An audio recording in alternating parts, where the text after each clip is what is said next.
Il y a peu de changements pour le moment. On va voir ça tout de suite. Hop, allez, c'est parti, on coupe ça. Alors, on va attaquer tout de suite par l'euro-dollar. Pourquoi l'euro-dollar? Parce qu'évidemment, on est 2 jours, 2 journées assez fabuleuses pour l'euro-dollar. Fed plus BCE, évidemment, ça tape dans tous les sens. Et alors qu'on est sur un euro-dollar plutôt baissier depuis maintenant 3-4 semaines, après avoir eu des biais haussiers, souvenez-vous, pour ceux qui étaient là dès le 3 avril, lorsque nous avions commencé, depuis quelques jours, je vous signale que peut-être on est sur une vague 3, que peut-être on est en cours de retournement. Et au vu de ce qu'il y a eu hier, il y a eu quoi hier? Alors, je reviens 2 minutes, je ne veux pas le faire plus long sur le sujet, mais je reviens 2 minutes sur la réunion, sur les commentaires et sur l'action de Jérôme Powell à la tête de la Réserve fédérale américaine. Donc, le statu quo, zéro, pas de changement, pas de hausse de taux. Donc, tout ça a été attendu à plus de 75% par les opérateurs. Salut Duncan, content de te voir. Et le communiqué, le discours, là, a été beaucoup plus hawkish, beaucoup plus faucon. Ce sont des termes que vous devez connaître, j'imagine. C'est-à-dire plus dur in French.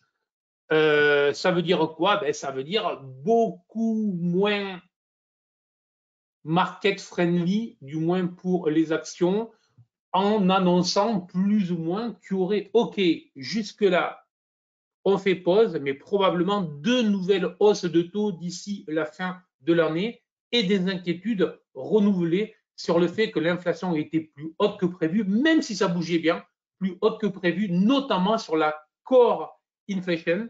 Autrement dit, lorsqu'on enlève les éléments volatiles tels que l'énergie. Et là, effectivement, on voit bien qu'il y a un reste et potentiellement, on est sur une inflation en train de s'installer. Et ça pourra changer dans les prochaines semaines, prochains mois, évidemment, le discours. Donc, voilà. Je ne le fais pas plus long puisque nous, on fait du day trading et du trading là. Mais c'est bien, je pense, c'est toute micro-pastille fonda que je vous fais. Je ne veux pas le faire plus long que ça. Si ça ne vous intéresse pas, vous me dites, on s'en cogne complètement. Si ça vous intéresse, je vous autorise à me dire, oh, ça nous intéresse quand même. Alors, l'euro-dollar.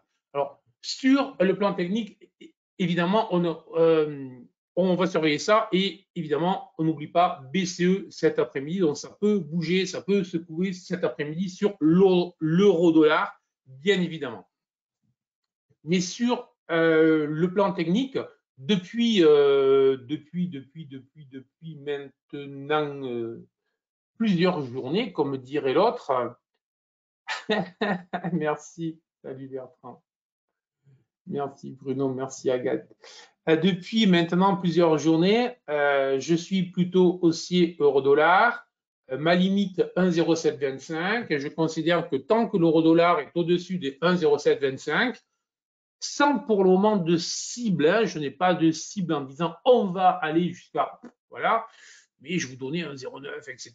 Bon, ça en est approché quand même hier. Très clairement, je reste haussier sous 1,0725 et on pourra remonter probablement le niveau. Je reste haussier sur l'euro-dollar. Donc, ça veut dire quoi quand je suis haussier euro-dollar? Ça veut dire que j'ai un sens privilégié.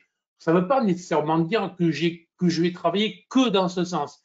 Et ça veut dire que l'essentiel de mes positions, l'essentiel de mes opérations, de mes trades, doivent se faire à l'achat. D'accord? Merci Rudy. Bon, donc ceci est très important. On parle la langue poète. Merci Philippe.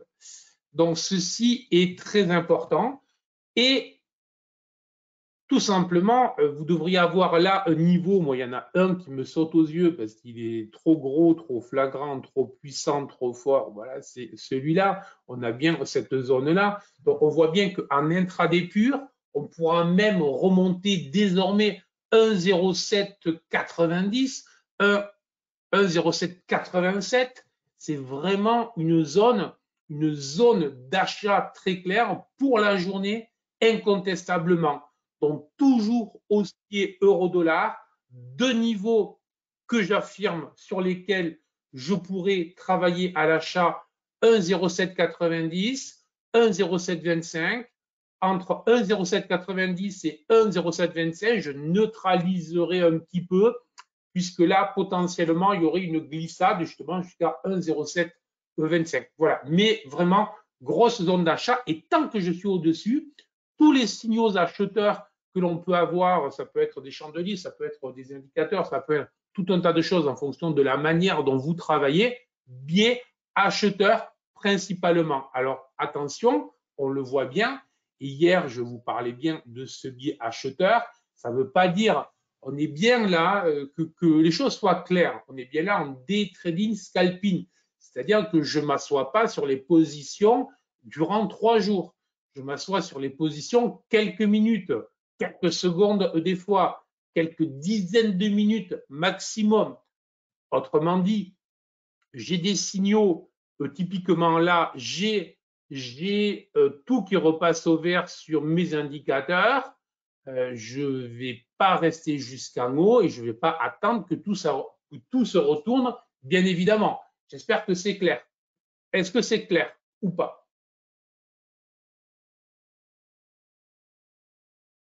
Donc, vraiment actif, dynamique, sens préférentiel, etc. Pourquoi cette bougie rouge, François? Peut-être qu'il y avait la Fed hier, non? Voilà.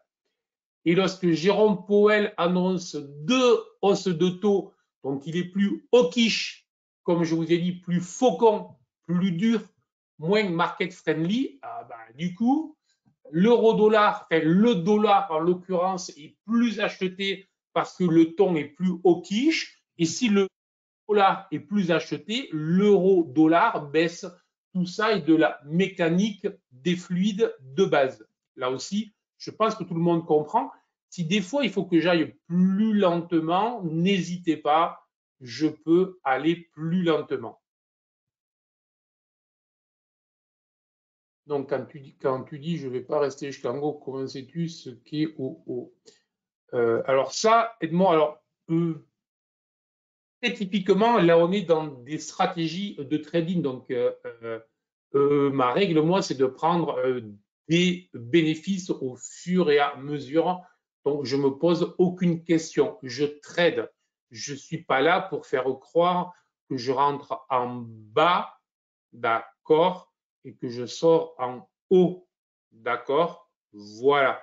J'essaye, lorsque j'ai un signal de rentrée, lorsque tout est vert, et au fur et à mesure, en fonction des stratégies que j'ai des objectifs de sortie.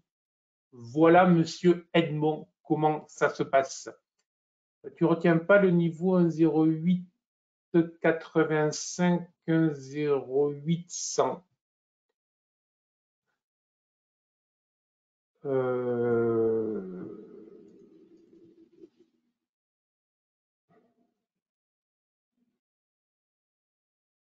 Non. Non, Dominique, excuse-moi, je ne vois pas. Enfin, là, je ne vois rien de spécial. Donc,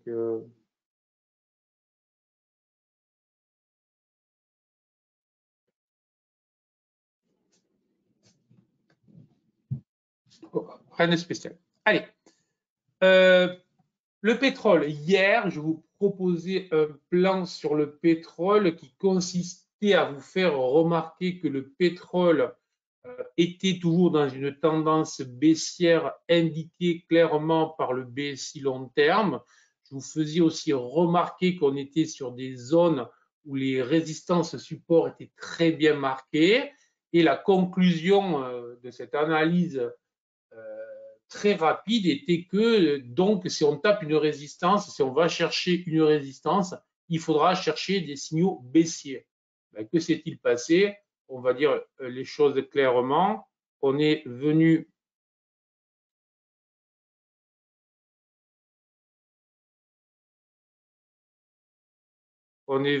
chasser la résistance. On est venu chasser la résistance, je vais y arriver. On est venu chasser la résistance ici. Il fallait attendre. On a des configurations, on a des petits dojis, on a des configurations de type sommet en tour, etc. Étoile du soir. Et puis derrière, ça offre 202 $, 200 pips de potentiel. Encore une fois, il ne s'agit pas de dire que l'on prend les 200 points. On peut être content lorsqu'on est trader, lorsqu'on prend plus de 50% d'une valeur. Voilà. Et après, sur un mode scalping, on peut même en prendre 5%, 10% plusieurs fois. Voilà. Petite astuce que je vous donne, après vous en faites ce que vous voulez. Sur une belle zone de rebond possible, sur 12 validations sur cassure 67,90, Richard. Alors Richard, hier, qui était d'accord avec moi, je pense, sur le plan, je ne me souviens pas.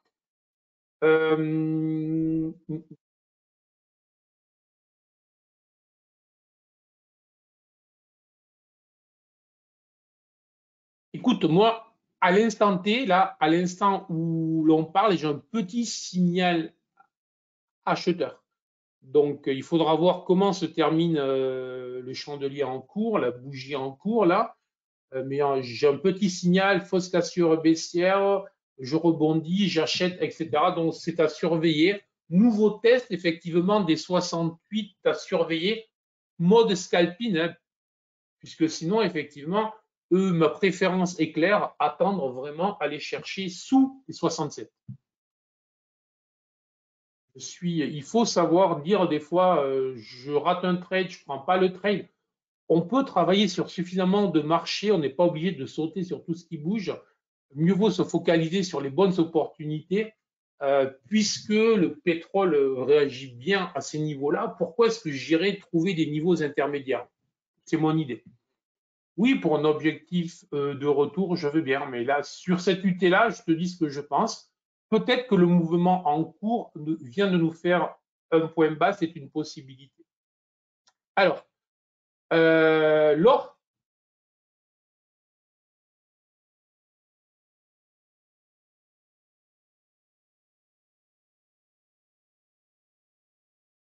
Alors, je vais arrêter, je fais quoi?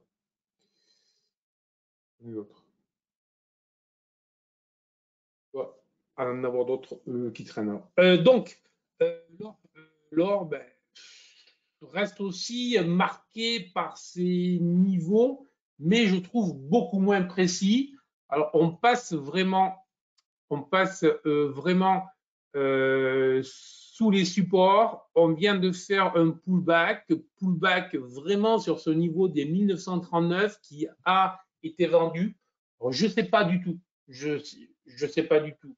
Mais vraiment à surveiller parce qu'à l'instant, on est soit en train de changer de dynamique sur l'or. Ça voudrait dire qu'on va vraiment déclencher un mouvement baissier d'ampleur. Et l'inverse, si jamais on venait à réintégrer les 1940, là, je dirais, bon, on reste dans ce range. Et donc, la conclusion de tout ça, c'est au-delà des 1940, je travaille à l'achat. Sous les 1940, je travaille à la vente, tout simplement. Allez, voilà pour les comos et le Forex. On va tout de suite aller voir les actions, les indices, et on va démarrer par l'US Tech, notre ami le Nasdaq, on fire, et toujours sous le coup de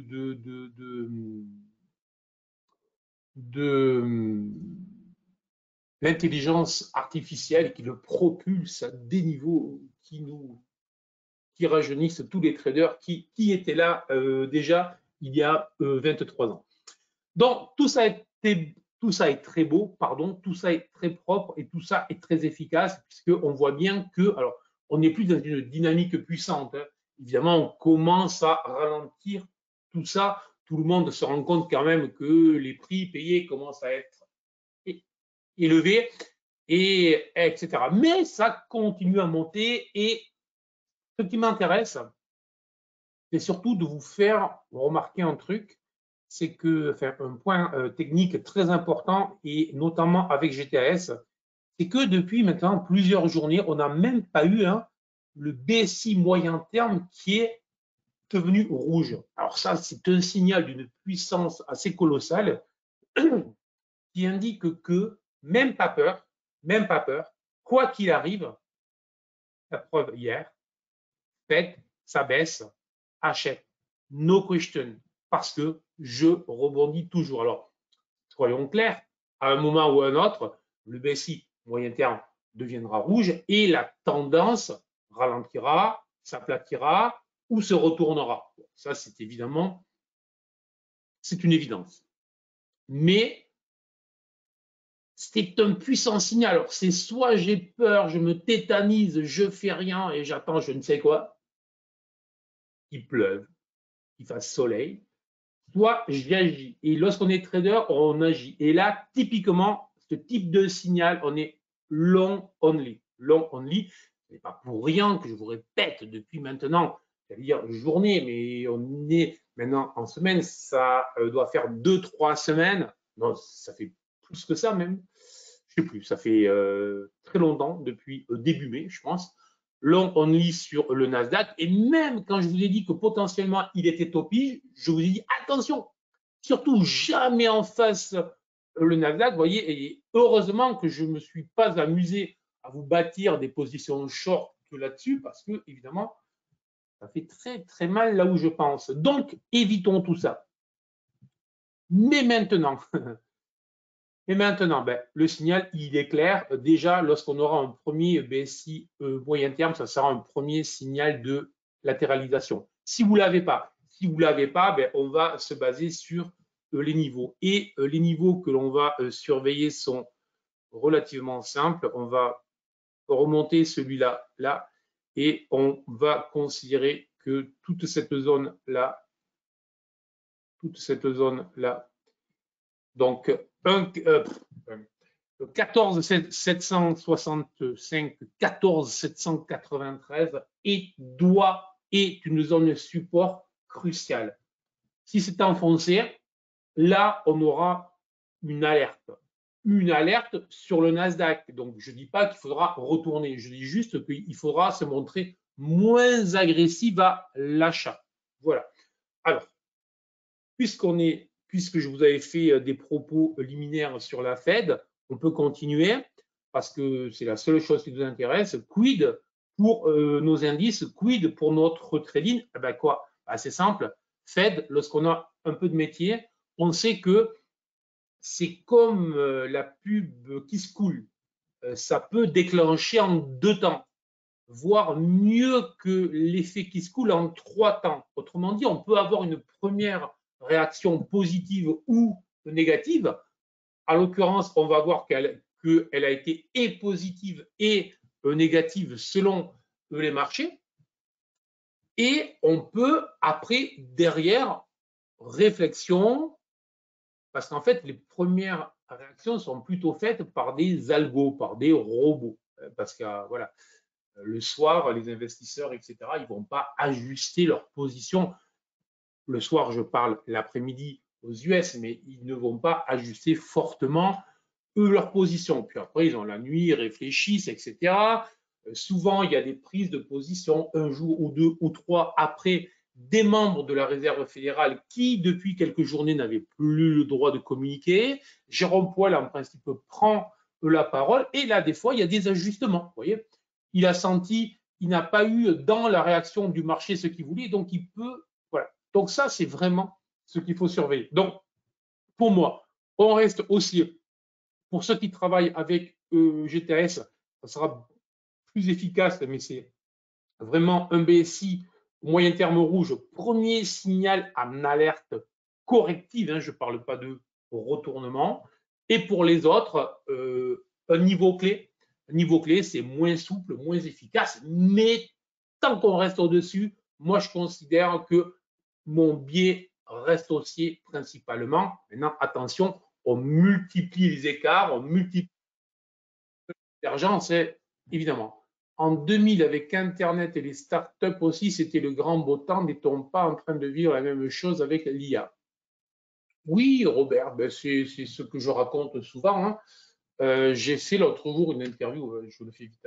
J'ai fait l'autre jour une interview à la télé sur une, sur une émission, je vais y arriver, sur une action, et je faisais remarquer qu'il suffisait que cette action dise IA pour qu'elle gagne 10% en gros le jour même, et qu'à l'époque, donc, et c'est ce que j'ai dit exactement, c'est qu'à l'époque, il y a en 99, 2000, toutes les boîtes qui se traînaient, qui n'avançaient pas, qui étaient à la traîne parce que les journalistes ne regardaient que ceux qui brillaient, tous les PDG, tous les gérants, enfin tout le management se sentait obligé à chaque fois qu'ils communiquaient de dire nous avons aussi un site internet ou alors nous avons un .fr, donc un .com. Et il suffisait que tu dises ça pour que le cours de bourse vienne faire un plus 1, plus 10, plus 20. Voilà, nous y sommes, évidemment. Mais ça, c'est la bourse. Il ne s'agit jamais de critiquer, c'est un fait. Voilà. Bon, allez, Wall Street, c'est là où ça m'intéresse et c'est là aussi, c'est là où ça m'intéresse. Il y a tout qui m'intéresse, mais hier, je vous avais mis plutôt en garde sur le dos en vous indiquant, attention, le dos est en train de me lancer un petit signal moins haussier, moins bullish que le Nasdaq. C'était tout simplement ce que je viens de vous dire. On avait déjà eu le BSI moyen terme, rouge, donc qui m'indiquait que le dos avait attaqué une phase corrective. Et, vous voyez, c'est pour ça que c'est bien de tracer des niveaux.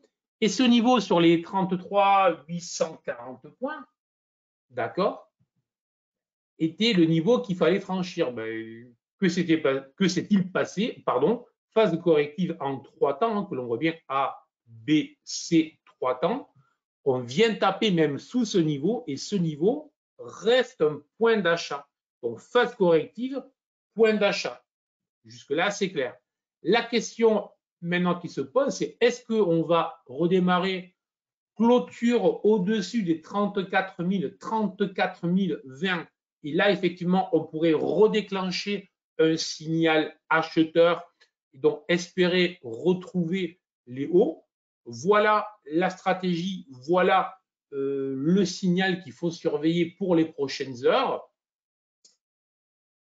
À l'inverse, si on vient retester, retutoyer, retester, je pense que ça suffira, les 33 800, surveillez, parce que si ça break là vraiment, ça veut dire qu'on ne rentre plus dans une phase de retracement, mais on rentre dans une phase corrective, voire de retournement. Donc là, ça change tout. Là, ça change tout. Et très clairement, ben, c'est à ça que me sert notamment le nuage. Tant que je reste dans le nuage, ben, je considère que je suis en phase corrective. Donc, je ne dis pas que je ne peux pas acheter, je ne dis pas que je ne peux pas vendre, je dis que je suis dans une phase plutôt confuse qui peut redéclencher une tendance à tout moment. Bon, ça veut dire quoi? Ben, je dois vraiment travailler sur des unités très courtes et être plutôt sur un mode scalping, tout simplement. Voilà. Un premier test de cette zone, c'est un nouveau test de cette zone, 33 830 800 pourrait être acheté lorsque l'on a du métier. Stop très court. Voilà. Normalement, on doit rebondir encore une fois au moins dessus. Et après, si ça break, là, effectivement, ça voudra dire que le discours, le message de Jérôme Powell a vraiment infusé chez les investisseurs et donc ils réalisent que ça fait maintenant plusieurs mois qu'ils se trompent, qu'ils se mentent à eux-mêmes, puisqu'on attend, on annonce, et notamment les marchés obligataires sont très clairement positionnés pour des baisses de taux d'ici la fin de l'année. D'ailleurs, il y a encore quelques semaines, il les attendait en juillet, où c'est un poil raté. Donc, du coup, peut-être qu'à un moment, il y aura un ajustement. Voilà pour le plan d'eau. Surveillez cette zone. Zone 33 800, 34 000, 34 020, zone de ping-pong, zone de lessiveuse potentielle, mais une zone qui peut être intéressante sur les UT courtes parce que ça peut durer un petit moment. On ne retrouvera de la dynamique haussière qu'au-delà des 34 020 niveau clé. Allez, allons voir le CAC. Alors, le CAC qui nous joue une partition assez fantastique gérée par l'intelligence artificielle, et je ne sais pas, peut-être, mais ce qui est certain, c'est que le CAC nous fait des tranches de 65 points. Donc, hier, pour les plus aguerris, si vous vouliez vous mettre short sur une étoile du soir après que le CAC ait fait 65 points, ce n'était pas la chose la plus compliquée à faire au monde. Bon, ça c'est sûr et certain. Mais ça continue, ça continue. Et ce matin, il nous fait quoi? Il est en train de tester. Enfin, hier soir, déjà, il est venu s'appuyer sur cette zone clé. Il teste cette zone clé et moi, je vais continuer à rester haussier, notamment si cette zone clé supporte les prix. Donc, évidemment, pas là. Alors, il faudrait, voilà. On a le nuage rouge qui est en train de s'ouvrir. Donc, il me faudrait au moins une clôture au-delà des 7315. Voilà. Bon. Ça, c'est le premier signal à surveiller. Après, si ça déclenche, on voit bien que lorsque ça déclenche, on a de très jolies vagues. Je veux dire, c'était François, il me semblait, qui me le disait au début, qu'à VGTS, mais là, en l'occurrence, il suffisait hier de rentrer sur le signal, puis ensuite on se pose. Voilà. Bon, très typiquement, au-dessus, je suis acheteur pour aller retester les 7360. Si les 7280 viennent à céder, là, effectivement, c'est la zone suivante et les choses viendraient très sérieusement à se dégrader sous les 7235-240 parce que là, ça voudrait dire quoi? Ça voudrait dire qu'on est en train de retourner tout ce signal haussier et qu'il n'y a plus de relais. Donc, dans tous les cas, ce qu'on voit, c'est que même si le CAC s'est mis dans une dynamique haussière depuis quelques jours, et souvenez-vous, lundi matin, d'ailleurs, lundi matin, je vous en parlais en vous disant, je n'y crois pas, mais ce à quoi je crois ne m'intéresse pas. Le marché est juste en train de me raconter une histoire et je dois écouter cette histoire. D'accord ou pas? Donc, du coup,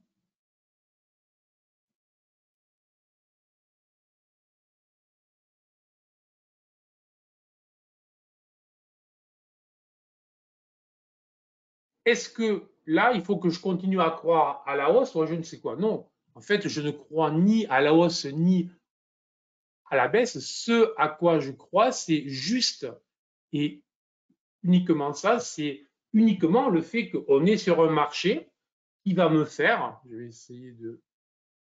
Parce que souvent, effectivement, on a...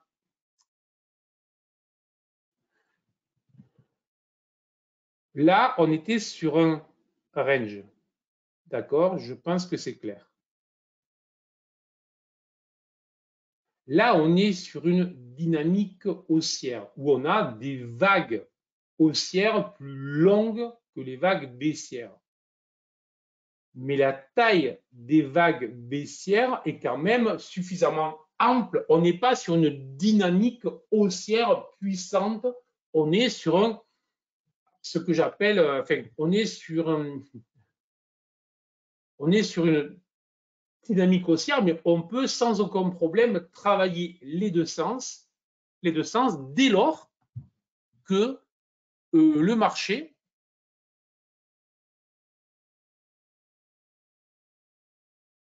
nous montre des signaux d'arrêt.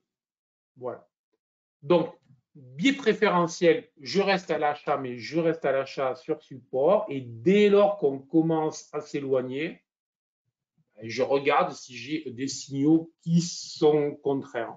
Donc, je travaille un peu comme si j'étais en trading range, mais je m'autorise à travailler les deux sens. Est-ce que c'est clair par rapport à ce que je vous raconte par rapport on va dire, à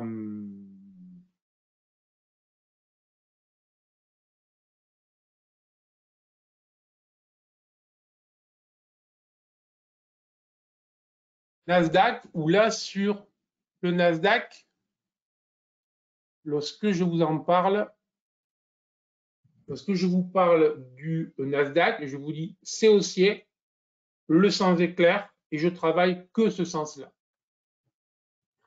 Très clair, parfait. Tu avais identifié, c'est bien compris, oui, c'est clair, ok. Tu avais identifié 7355, on a clairement buté dessus, BO fail H1.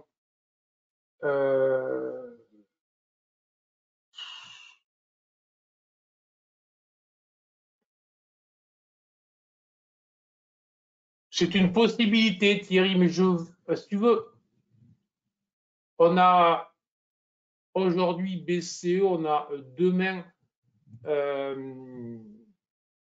les sorcières, donc je préfère vraiment rester focus, si tu veux, sur les niveaux. Je préfère vraiment rester focus sur tout, plutôt que me faire de grandes stratégies H1 où effectivement ça peut être très vite balayé par, allez, on va être gentil, Christine Lagarde qui nous fait une petite bourde. Je suis gentil avec elle. Etc., etc. Donc, voilà, écoute. J'ai pas de. Désolé pour le retard. Pas de souci, Yannick. Surtout qu'aujourd'hui, j'ai commencé par les Como et le Forex, donc vous aurez la chance. Peut-être que c'est de chance, je ne sais pas. Allez, j'efface tout ça, c'est fait, c'est bon. Allez, on va terminer avec le DAX. On va terminer avec le DAX. Alors, que se passe-t-il sur le DAX? Le DAX, lui, est allé nous péter un record, hein, si vous me passez, m'autorisez cette expression. Joli record sur le DAX. Et lui est vraiment dans une dynamique, on le voit bien différente. C'est-à-dire que le DAX, se mettre contre ça est une absurdité. Et là aussi, hein, on va reprendre le nuage qui est d'une fiabilité juste incroyable. On est venu s'appuyer, on tutoie, touche, on tente de breaker, de casser le nuage. Donc, ben, tout simplement, on va surveiller ça et là aussi le bas. Sinon, les niveaux, pour ceux qui ne travaillent pas avec GTAS, aucune obligation, bien évidemment.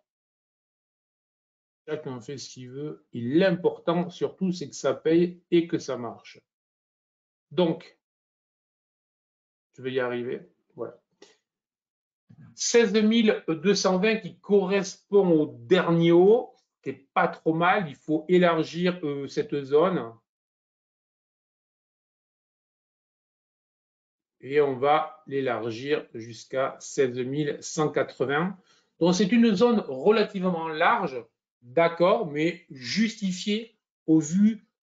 Alors, ça, c'est un peu l'habitude, hein, je dirais. Bon, on me dit, mais comment tu traces? Ben là, je vous les trace live, donc vous le voyez. Mais après, je peux ajouter du Fibo, je peux ajouter, enfin bref, plein de choses.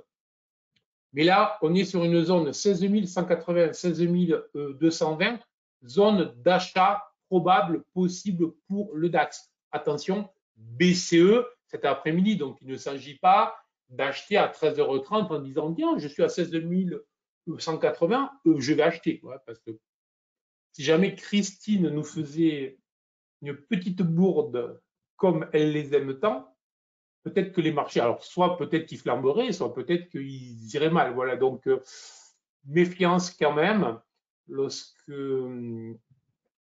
la présidente de la BCE parle, il lui arrive de commettre quelques erreurs. Donc, surveillez ça prudemment. Donc, au-dessus de cette zone, phase corrective en cours, je reste haussier et il n'y a pas de raison que ça se retourne.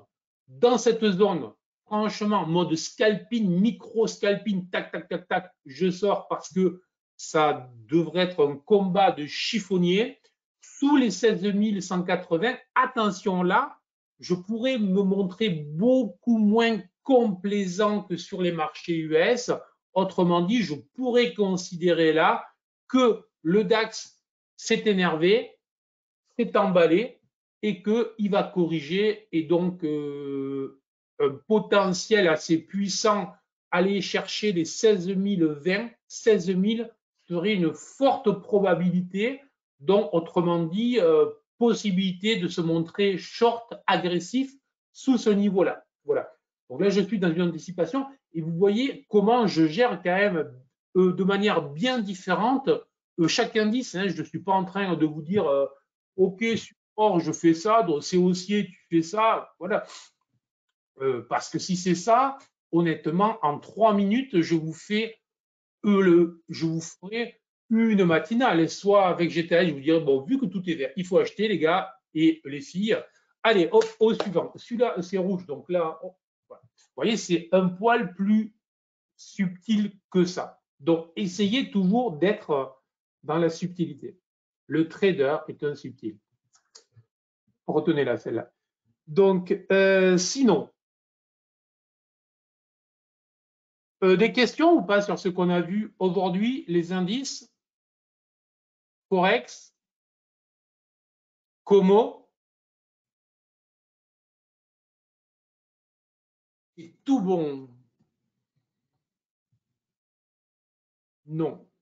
Parfait. Petite question perso. Y a-t-il un webi JTS à 14h où j'ai rêvé? Non. Rien. Programme assez chargé, donc je suis sur mon programme allégé strict. Florent. Sur le CAC, je n'ai pas compris si de 72,95 lâche réellement. Écoute, je ne sais plus, donc je suis désolé. Complet, c'est bon pour moi. On peut revenir sur le CAC. Prudence à partir de quelle heure? On peut trader jusqu'à 13 heures et après, il faut attendre que Christine Lagarde parle, qu'elle ait terminé de parler. Donc, en fonction d'eux, c'est un peu avant 15h15, 15h30. Pas de questions, j'ai bien apprécié les approches, surtout celui du gold. Bon, ok, c'est clair, il me semble. Prudence à partir de quelle heure? Je pense que j'ai répondu. Sur le CAC, tu veux revenir quoi? Excusez-moi là. Alors sur le CAC, il faudrait. Les plans sont tous bien clairs. Ok, merci. Si vous avez une idée sur le CAC, vous me dites. Parce que si vous me dites revenir sur le CAC, je le vois toujours, moi. Donc, je n'ai pas compris si 72,95 lâche réellement.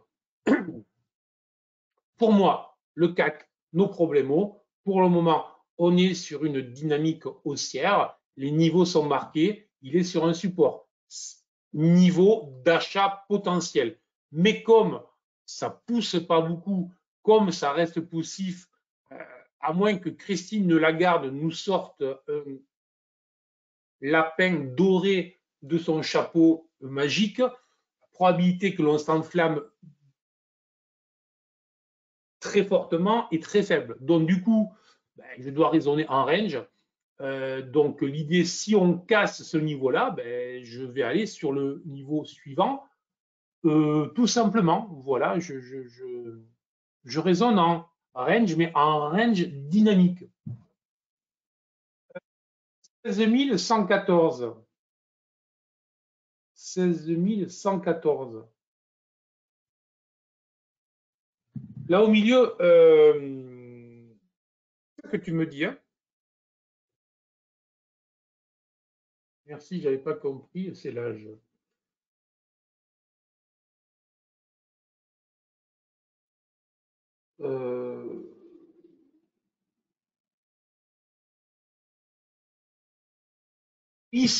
Ça peut rebondir, ouais, mais bon, j'essaye de réfléchir, hein. Excusez-moi. Des fois, ça m'arrive. Mais je vais en rester à mon idée. 16 180, 16 220, pour moi, c'est le niveau clé. S'ils l'on passe en dessous, je considère qu'on fait un faux signal haussier.